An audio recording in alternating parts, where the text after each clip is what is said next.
Attention TV mema obi bia akwawa. Se afi na wo hwe de na mesre so be mi subscribe button no so. Ai na wa like video no. Na wa hye ama afoforo nsa akam. Owia na wa tro wa dwen ha. Agus comment section ho amaye. Abusuafo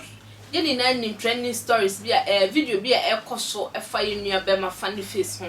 One ni baby mama Vanessa. She says ni akodri de funny face si ohia DNA. Ose Ante Naa emboa no ai se na yina nim Ante Naa de se oboa obibia e wo Ghana ha no ai oto nkrakra de ko amano ne e mama no ne fo kra eboa Ghana fo ye se funny face nso e de na asem akotu ni ose ne mba no ma ne mba na amowo Vanessa ho no osre Ante Naa so obeye DNA amano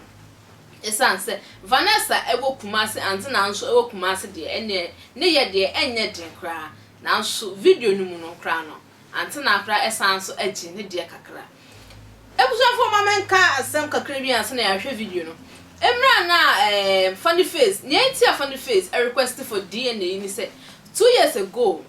Vanessa eko granted interview e wo Kumasi hu baby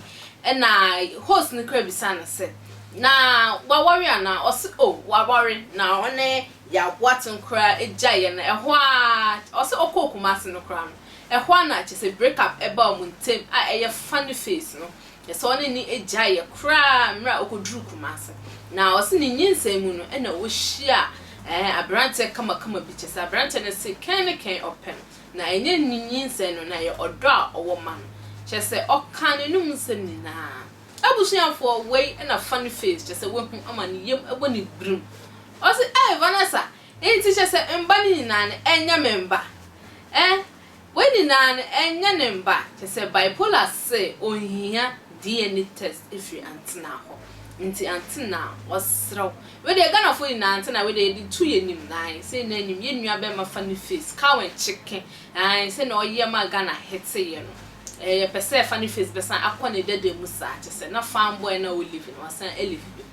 Abusuafo, o ma ye hwe funny face video no embra. Ana mama Brown. Mama Brown, o de mean do moonlight. Ya yenyan koma de tiamo. Ya nyame tiamo mu koma soro. Mo kwanye mo pa ma mo. Ye fo mu num adishimoja konkronim. Na mo Ghana mo beka mo num sanguda even say. One day Vanessa got na TV so obi an go hwe interview no. A o ka say me ne nana ya na mo no. Me free akra, me free Kumasi ba na ye jai oboa. Satani ya gusu kasa. So guy no na guy ni gusu dino no nyem 8 months no nyem kibin baby Kimberlin na guy ni gusu dino Vanessa o ma me twe muso ba wa wo no Kimberlin baby Kimberlin you were a curse because when your mother was pregnant with you they were fucking your mother when she was pregnant with you. Hey Vanessa me do bro Vanessa me di for more me bo mu asha o ye do dog sabe de bi akotri ko be chu ma me che Vanessa me no ase me life sa no na Ante Naa me srew Ante Naa me wo mani srew ye sa de ma na me ukra isunsun be da wase ye die ne ma wat ma me asa no nya die ne ma me na me ba jo dia be die ne no uma police military ambulance obi amro enya Ante Naa okra ma me twa uma ne ja twa station na ne twa obi atwa me do nya me Ante Naa ya tie ne kwala nya me ma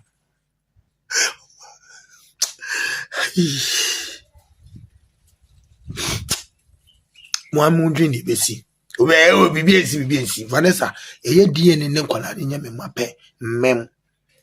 Vanessa baby ojina ambia mem cause udim o yira no papa mo kwaji sutu no yira kwa me yira no achu papa nya o sutu achu ba me aka o me dis ka ba wo ma me twamu na me wo papa tu we pie na num na Vanessa me da wo so tu mu asia obi o so dia so no so be me be wo ni tu mu Kali ba ko so say me say me no we da go mo go be some mama me mo go was that too much pain adani say penny bro so Vanessa say ye DNA hey the college media hey mo amufu se media go mo ko bisa pa me na be tete me wa me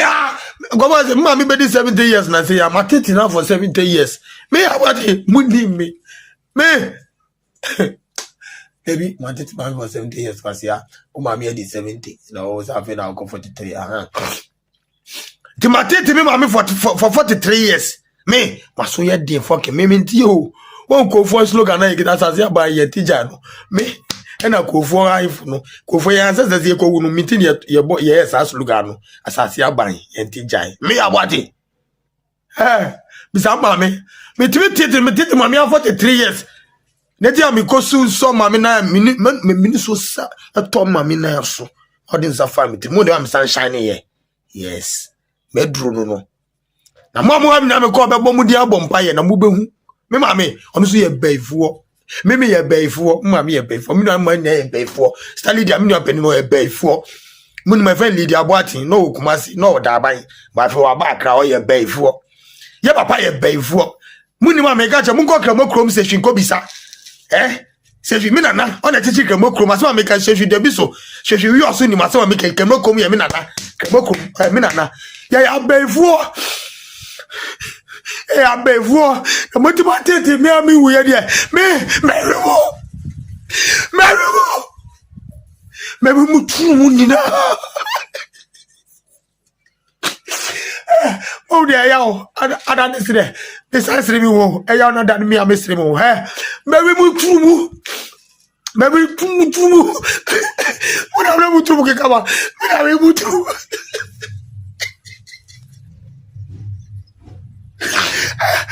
Vanessa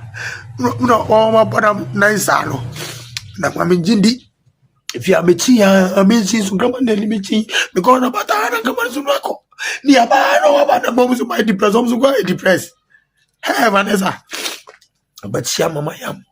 Ante Naa uma me twena am kan first okay wo twen kan omo bejimi obi anti azaza Ante Naa menye ma na he omo twe Ante Naa we be first the way boy no e pen kwala na sem say if ko piese kwala no betime kunkrofo no e modi ampa me ba munim yi minime na fo no ye bi be snipers de be we na bi be snipers omo tete kumasi dwomo omo hye nkofo abodam fo schizophrenia Ante Naa onim ade onim wo schizophrenia is mo woni ase be yes ade no who a schizophrenia is and now one tate now for 5 years and as an inquire anymore and ye made DNA until now let's do this we'll make millions of cities until now we'll make millions of dollars from my pain what until now it be true be a baby be a memo kakra tafre hey they be sorry you bet 50-50 why until now Mr. Let me make money from my pain media because me say kwala na omunya media Serbianko for Johnny ye minina unum Nita Vanessa am sa own emotions are near 2 minutes say from when they own do this or the trigger me because on me guy be Kumasi a friend Nana Kwisi Ella and Bella mo papa and Kasa friend Nana Kwisi and a baby Kimberly and baby Kimberly papa they are not or no is legoa into me I'm investigation someone and munya me ma any ebusuan for video ni mu ekra wo out say Ante Naa cry the edge ne de kakra ai ba pola ne de ba se ya na obi ajejeje ne de we ya de oje kra na ye ebedu baby kra no Ante Naa wa na obesan apoai abusuan for aha eye attention TV midi de Fatima makram